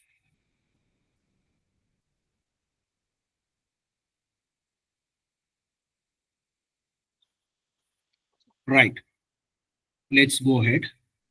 Now, this is how we'll have to filter it. The first one is MBA HR from Tier 1 Institute. 1 to 3 years of full cycle recruiting experience with at least 6 months of university campus recruitment. When we say fluent Spanish, if we are demanding for a certification, it will be more and more specific, because Spanish language with the proper certification, very, very minimal people will have, right? So we are inviting people who have certification so that you filter out the very, very niche candidates there only, so that you don't waste time for people who have only knowledge, only fluency, all that. So that makes your job very, very easier in investing your time in shortlisting the candidates.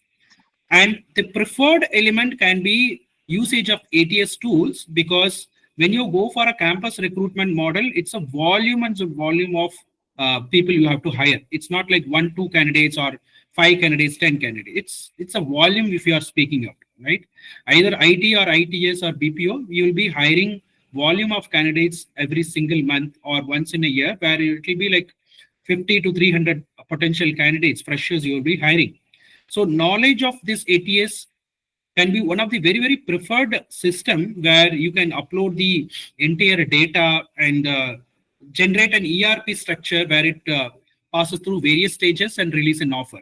So if the recruiter has a knowledge at least about 6 months in ATS, that's a good plus point, where the employer need not train himself on any of the ATS tools. Now, how many people think that this will give the best relevant candidates? The third one. And why do you think? You can open up and speak the comparison on how you felt these 3 different job descriptions. Temina, Nafisa, you have any points? Sir, as both the first 2 options which you have given, it just tells our requirements. But third one, where it is explaining clearly what actually you want from them.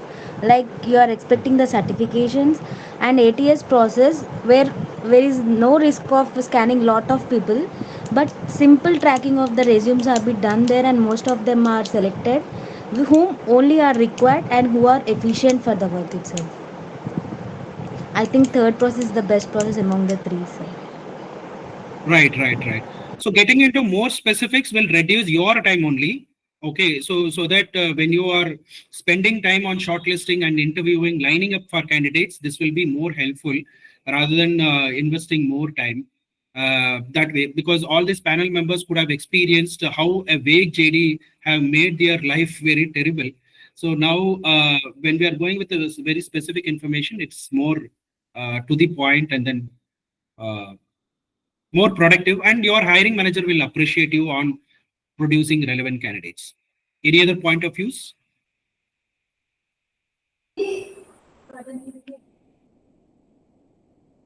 Sir, I think it's a smart way of sorting out people who are having a proper knowledge about that particular thing, sir.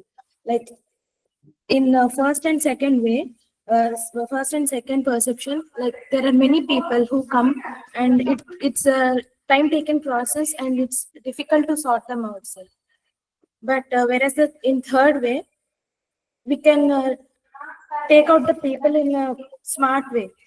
I think working hard is better than working in a smart manner. Right. So whenever you are looking at a JD, look at this perspective where look into the specific pointers where people are expecting. So later it will be very helpful. Now look at the very vague JD people are writing. This is one of the realistic information out there in the option where people say, I need your ideas. Job consistent of doing research, contracting clients, and maintaining a good rapport with clients. See, with this vague idea, we may not even understand what is that they are expecting. Okay, that confuses the entire chain of people, because any organization, the logistic is like recruiter, candidate, hiring manager, employer, and there are multiple people associated with the recruitment chain itself. Okay, so when a JD like this comes up, the entire chain gets a terrible experience on the entire chain of hiring process, where that can be reduced with a high level knowledge of a recruiter to break into multiple specific information and putting into action, so that it's a lot more easier. See, now the tips will be, as per the research, women don't apply for a position unless they meet 100% of the all requirements, but men will apply even if meet 60%. That's the research aspect which shows.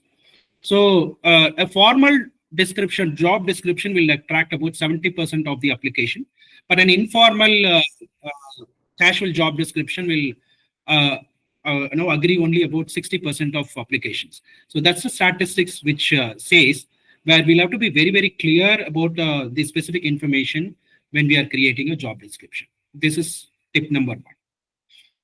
And number 2,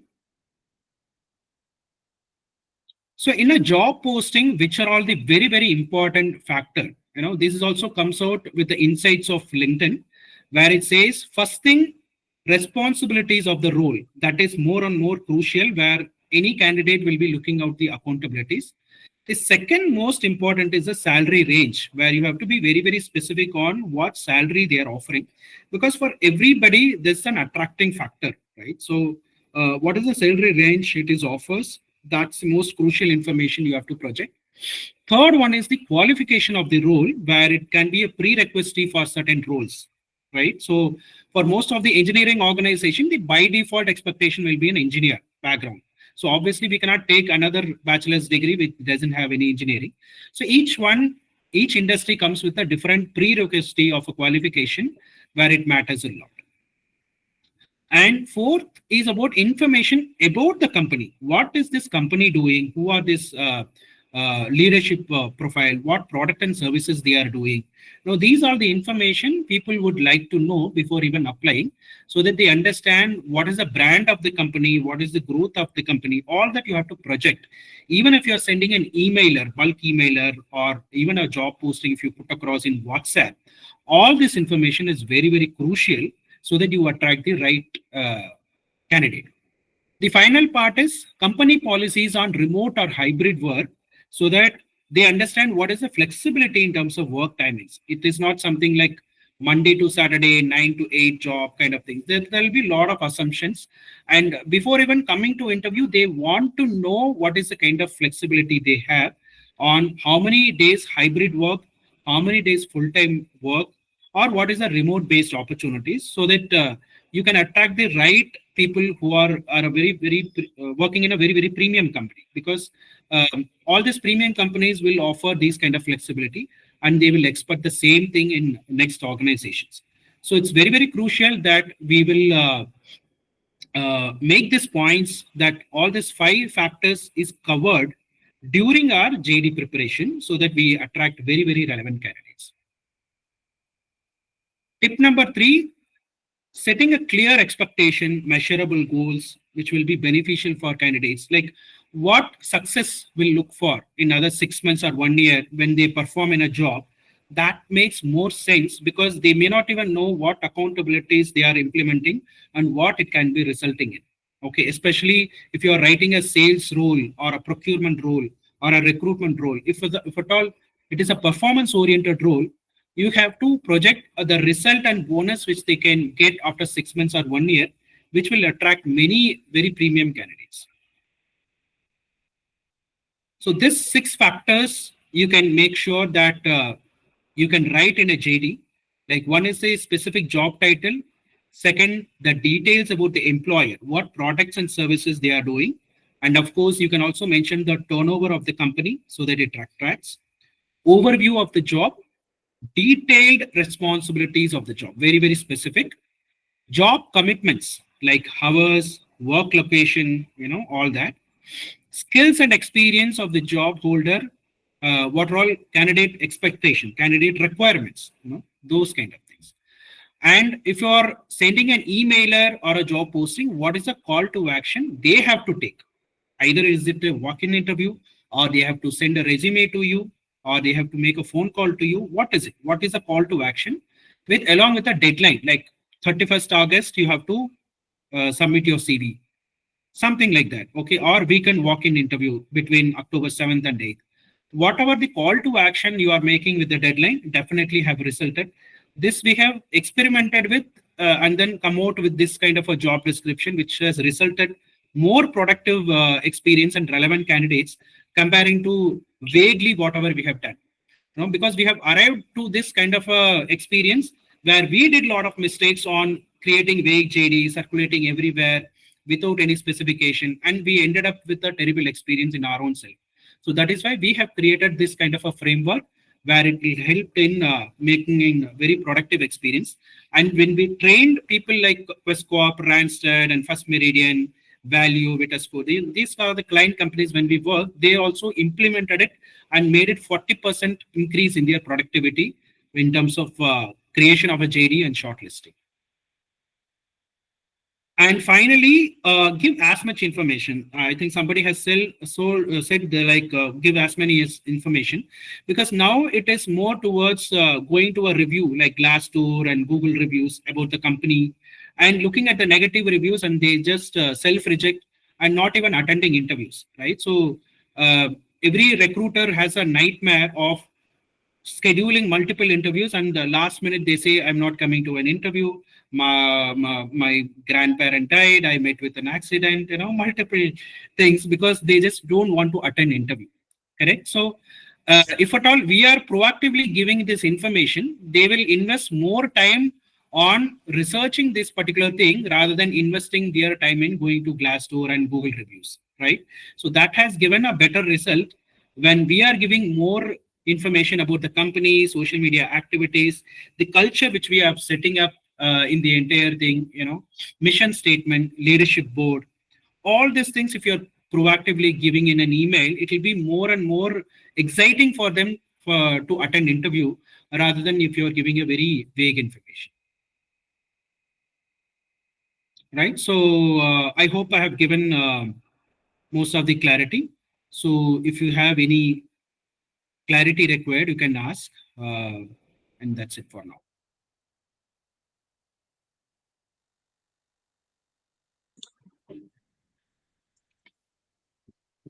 Feel free to raise your hand or click.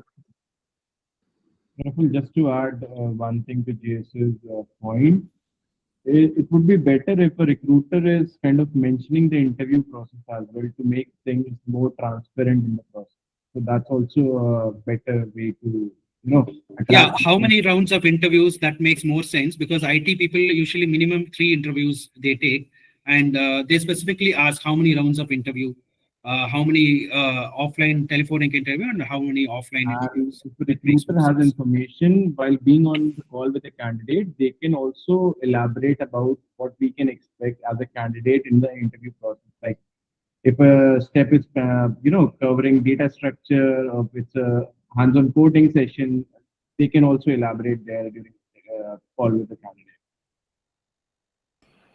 Makes sense. Yeah. Any question? Is just giving a clarity when you have done a hands-on session. Your experience you can share. Yes, Pawan? Pavan. Sir, I had one doubt, sir. Yes. Sir, some are saying that in most of the organization for HR jobs, so they will prefer only ladies. So they are saying, sir. Some of the fellows. See, at least in India or any other countries, there is no gender biased information is there, because that is why most of the people suggest this. Don't mention, don't add your photo in the resume.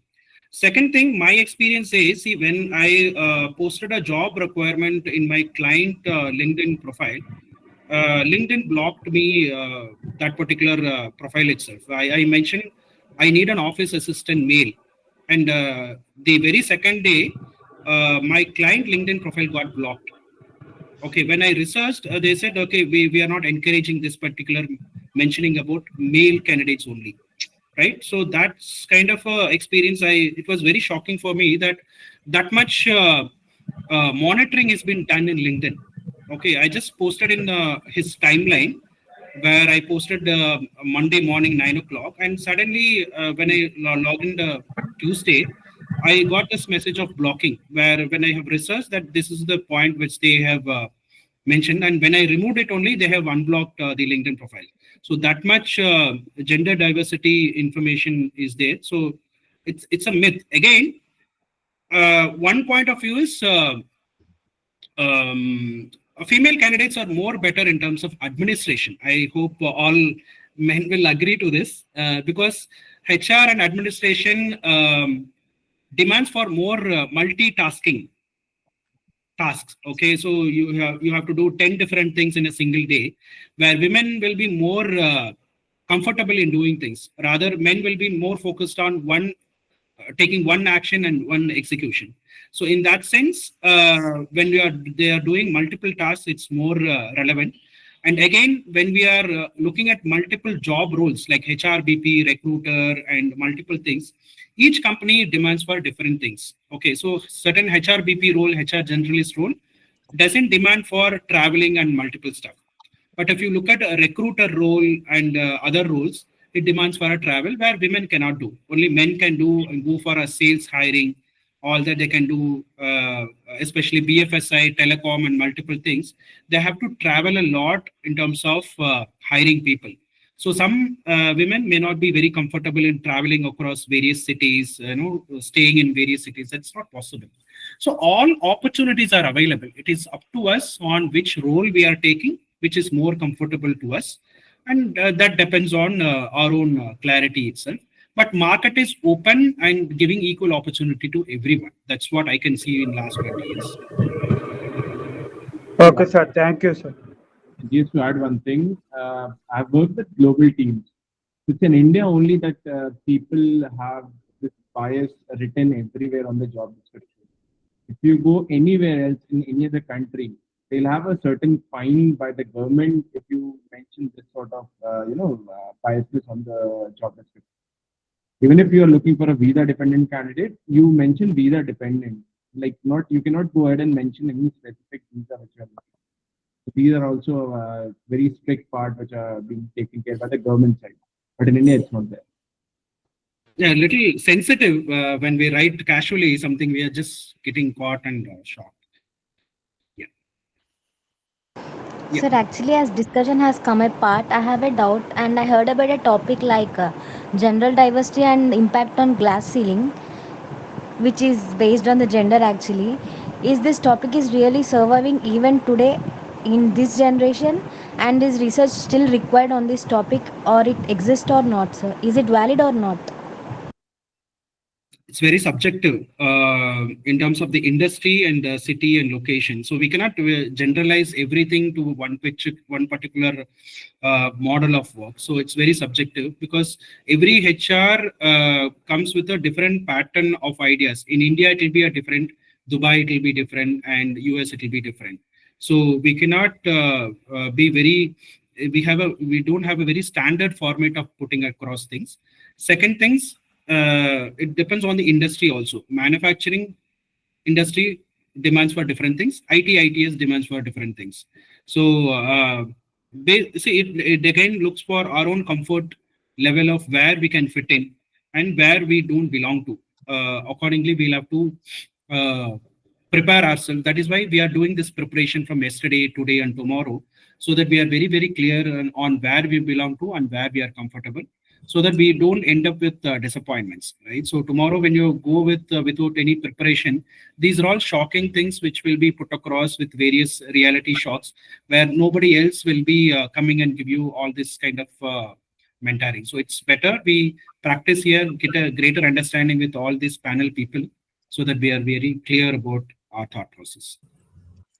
Yeah, just to add to GS words, right? Gender diversity is a very huge thing. For example, he said his client's opportunity was blocked because they mentioned male. Would LinkedIn really block if they say we need a female? Because I think organizations are screaming for diversity hiring all the time.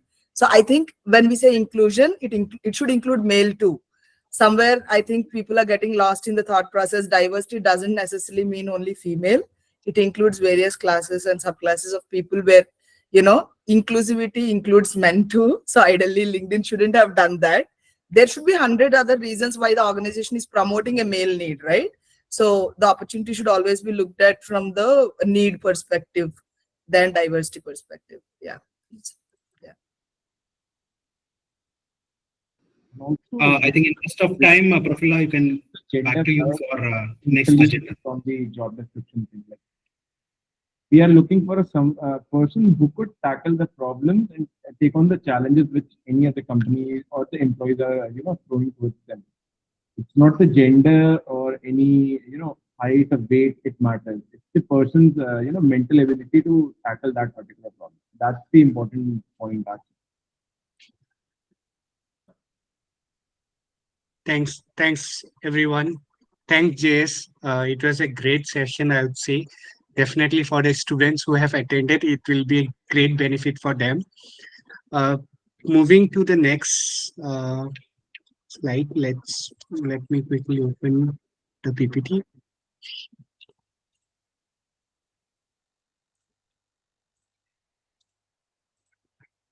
Okay, so next we have a poll session. We have already listed the questions. If you go to the poll section, there you might have seen 5 questions listed.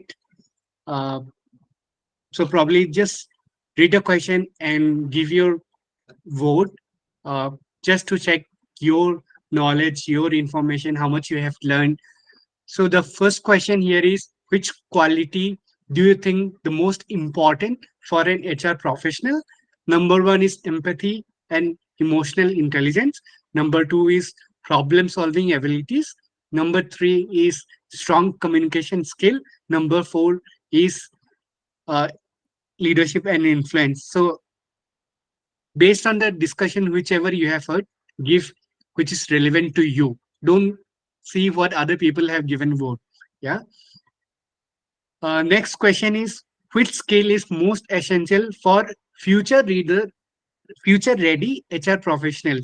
Number 1 is data analytic and HR technology, adaptability to change, employee engagement and motivational techniques, legal and compliance knowledge. So again, like these are definitely some of the very interesting topics. Since you will be joining different organization, these are some of the upcoming things or which are already making some impact in the industry. So try to uh, read more on those topics. Number three, what is the most crucial aspect of job description? You have already attended the session from JS. He have clearly mentioned what is important, what is not important, what are some of the good way of writing job description. Uh, Number one is clear roles and responsibilities. Number two is required qualification and experience. Number three is detail about compensation and benefits, information about company culture. Whichever you feel is relevant, you can vote there.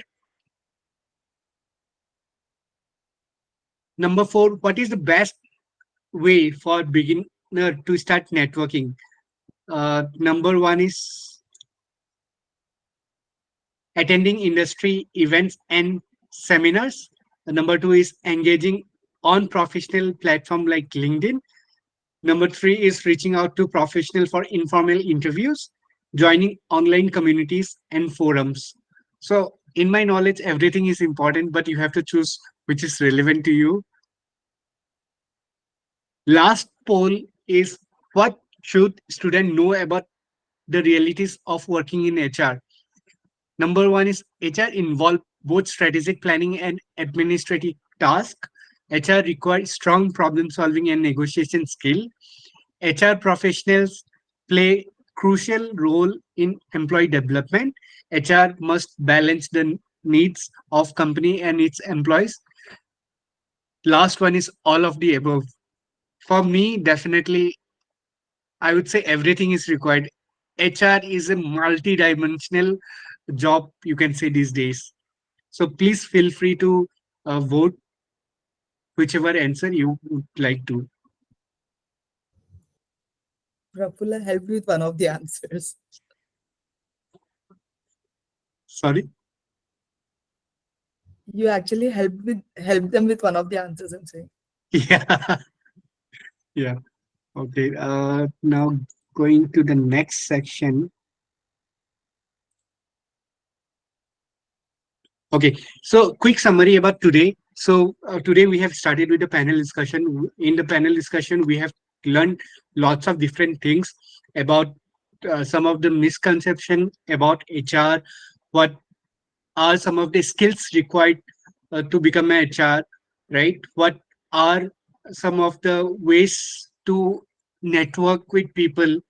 We have heard lots of different things.